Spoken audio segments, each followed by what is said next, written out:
जैसे कांटे से बचाकर गुलाब का फूल लेते हैं और भगवद अर्पित करके सौरभ का सुख लेते हैं, ऐसे ही भगवान के प्रेमानंद का अनुभव करने के लिए संसार के कांटों से बचना होगा। और खिलेगा यही फूल संसार में ही, मनुष्य देह में, और योनियों में नहीं। भगवत प्राप्ति स्वर्ग में नहीं होगी, इसी मृत्यु लोक में होगी।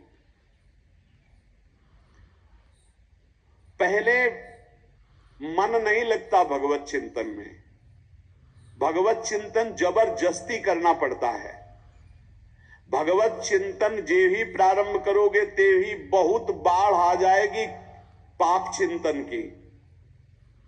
ध्यान दीजिए, बहुत लोग प्रश्न करते रहते हैं कि हम जब भजन में बैठते हैं तो बहुत गंदी बातें आती, मन बड़ा चंचल होता है, भाग जाता है। ऐसा प्रारंभ में जब कोई भगवत चिंतन प्रारंभ करता है तो उसका मन विषयों में भागता है, गंदी बातों में भागता है। अब लोग कहते पहले तो हमारा चिंतन बढ़िया होता था, अब चिंतन नहीं होता। तो कोई सिद्ध पुरुष थोड़ी हो गए। तुम्हें जबरदस्ती चिंतन करना होगा।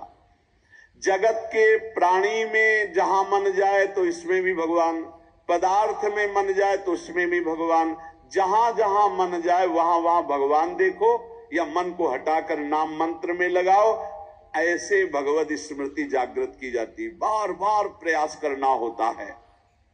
कई लोग ये प्रश्न करते हैं कि हमसे बड़े पाप हो गए तो क्या हमें भगवान की प्राप्ति हो जाएगी? तो यहां कह रहे हैं भगवान किसी के पूर्व जीवन को नहीं देखते हैं, वर्तमान के भजन को देखते हैं।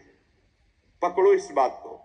अगर वर्तमान में आज आप सुधर गए हो, नाम जप कर रहे हो, तो आप भक्त हो। ये गीता जी में भगवान ने कहा, अपिचेत सुदुराचारो भजते माम अनन्य भाग साधुरेव समंतव्या सम्यक व्यवसिता। ऐसा बहुत दुराचारी पहले रहा है, बाद में उसके मन में आ गया कि भगवान के सिवा हमारा कोई कल्याण करने वाला नहीं, हमारा कोई नहीं। तो भगवान कहते हैं मैं उसे साधु ही मानता हूं, उसे साधु बना देता हूं।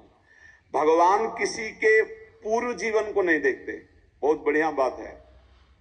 कल तक हम क्या करते रहे भगवान नहीं देखते, आज क्या कर रहे हो ये देखते हैं।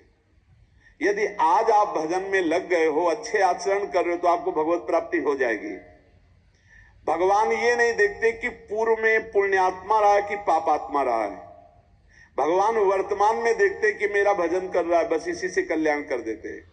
पकड़ो इस बात को, तो कभी प्रश्न नहीं उठेगा कि क्या हमको भी भगवत प्राप्ति हो सकती है क्या। हमारा मन यदि श्री भगवान को चाहने लगे तो श्री भगवान हमारे मन में ही आकर बस जाएंगे।